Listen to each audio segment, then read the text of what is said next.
In this video, I want to briefly introduce us to different ways of depicting grammar visually and the different advantages of these forms.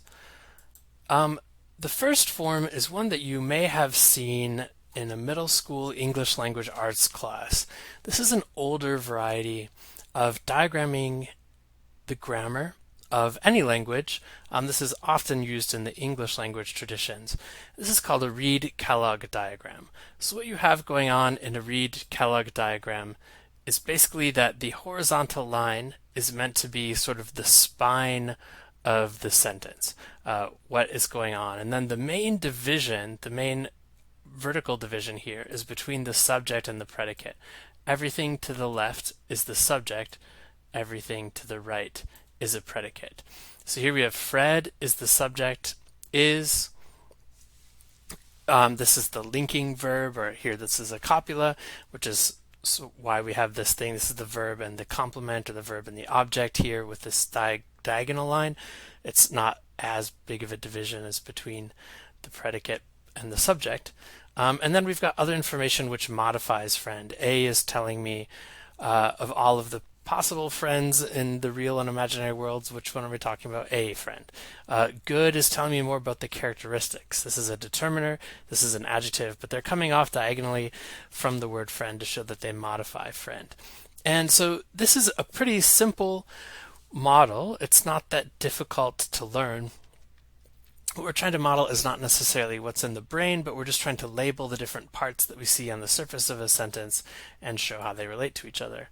This is called a syntax tree. And what we have here is we're showing it's more like the analogy of these Russian nested dolls, that elements of grammar are nested inside other elements of grammar, nested inside other elements of grammar. I think of these sometimes as like a mobile of coat hangers hanging in each other to show that different grammar elements are depending on another one, depending in its literal sense, meaning hanging down from. So here we have the subject pronoun, the noun phrase Fred. We've got the verb phrase, which would correspond to the predicate, but the head is here, this copular verb is. And then we've got the complement of the copula. This would be, if this was a regular verb, this could be the object of a verb. Here it's another noun phrase.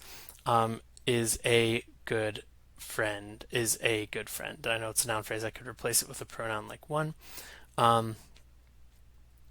So determiner, adjective, noun. That's a little bit closer to trying to model what's going on in the mind of a learner, but it's still fairly simple. And then we have an actual syntax tree.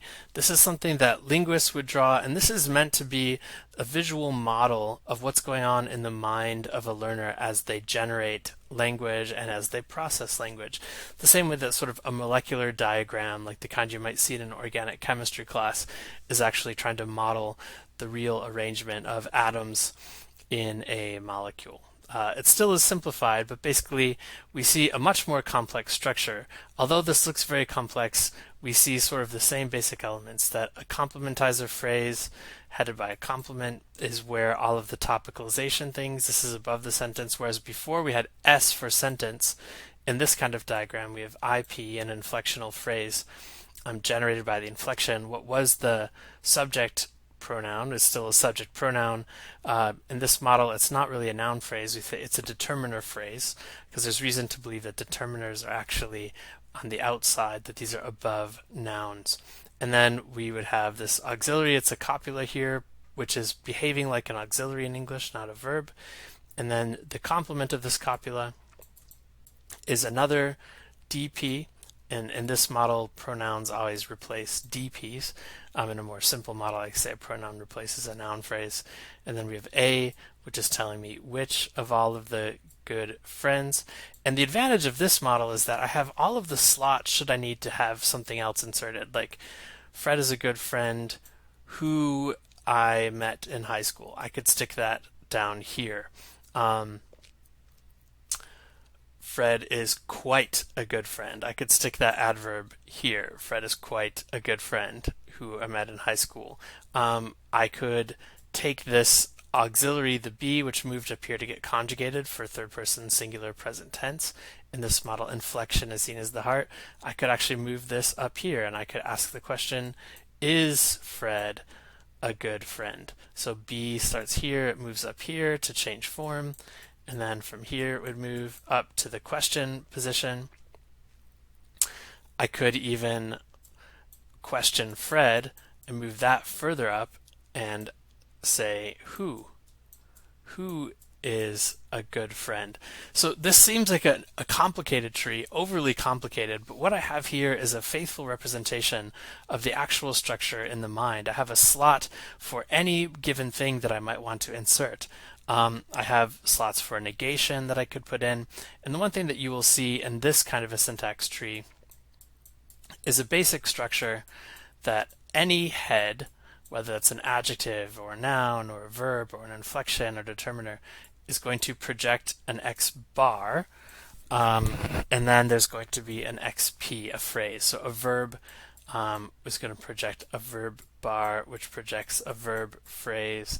You see that here, the C bar, CP, I bar, IP, D bar, DP, adjective bar, adjective P, N bar, NP. So those are the basic strings out of which a sentence diagram is created. In this case, it's the syntax tree. So all three of these different forms and traditions of depicting grammar visually have their uses.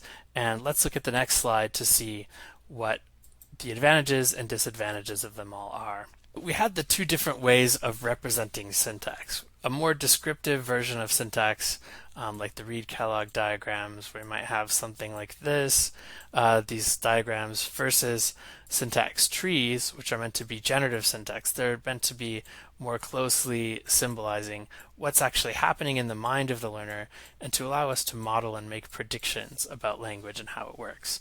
So this kind of model, you're describing the surface pattern fairly accurately, what you see in here. You're naming the things by what they do. A subject is what it does, the predicate is what it does, adverbial is what it does. And you use lines to illustrate meaning-based groupings. So, I could actually have a whole clause here modifying this, so the lines illustrate that. And there's going to be different patterns for each language. In generative syntax, I'm actually, like I said, trying to model what's going on in the mind, model the thoughts. This is meant to represent deeper cognition, how language is composed. You're naming things not by what they do, by what they are, the categories of language elements that behave the same way. Nouns, determiners, adjectives, complementizers, inflections, negations. And it's going to be the same universal system for each language. It just has different orderings, but the system is going to be the same. It's designed to be a universal system rather than being tailored for one language. So if you're doing one language research, something that's more on this descriptive end may be better, but if you're looking to do cross-linguistic research, make predictions about what's going on in the learner's mind, to do research on what's going on in the learner's mind, it's important to then be able to read more generative versions of syntax. So what are the advantages for teachers? A more descriptive model allows learners to see what's in the input, to notice the elements that are there. This more closely matches what learners might be able to say that they already know about the language.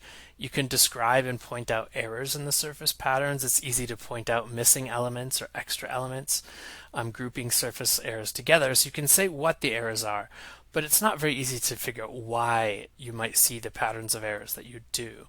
In a generative syntax, you're trying to model how they subconsciously process this input, the system that generates these errors. But this allows for much more accurate diagnosis, a much better snapshot of the actual working model of a language in a user's mind. There might be seemingly unrelated errors, but are caused by the same issue, the same hypothesis, maybe a faulty hypothesis about how the syntax of the language works. So this is a little bit more focused on the why. I would say generative syntax is really nothing that learners themselves should ever know. This is more for teachers and especially teacher researchers, whereas descriptive syntax, more descriptive versions of it, can be useful to actually show the learners themselves, as well as helping a teacher think through what are the elements in the sentence, what are maybe the missing elements, what would I need to change or alter about it in order to get it to work.